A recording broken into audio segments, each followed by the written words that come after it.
السلام عليكم ورحمة الله وبركاته. قامت الفرق الرقابية اليوم بضبط مستودع بمساندة الحملة الأمنية المشتركة، وحيث يتم في المستودع تعديل تواريخ الانتهاء لمواد غذائية مختلفة،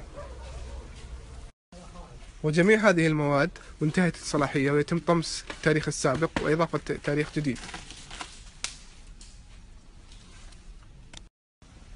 طيب، هذا نموذج من النماذج الموجودة الآن، تاريخ منتهي في شهر 10/2016 ويتم تعديله إلى 2017. طبعا يتم التعديل بالطريقة هذه. يجي عند العامل الآن يسوي لي عملية المسح. كيف طريقة المسح عندكم؟ الآن مادة الآن مسح التاريخ نهائي.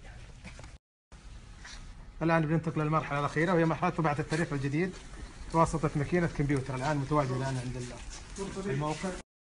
هذا الآن بعد مسح التاريخ نضع التاريخ الجديد الآن عن طريق الماكينة وعن الآلة الموجودة عندنا الآن بالطريقة هذه. شغل لي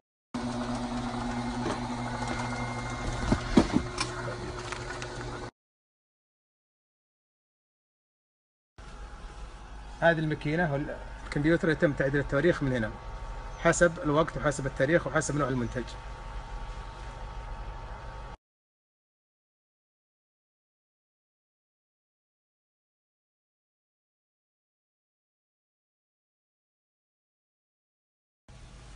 هذه بعض المنتجات الآن اللي تم تجهيزها وإعدادها للتسويق، مثل ما تشوفون هنا كميات مختلفة وأنواع مختلفة.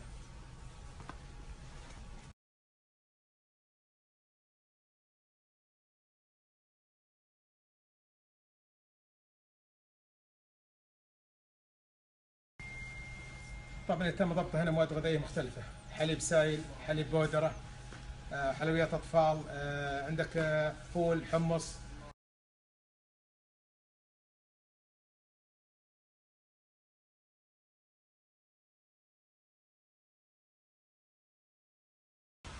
وكما ننصح التجار وما يقومون ببيع المواد الغذائية بالتأكد من مصدر البضائع وبالتأكد من الموزعين.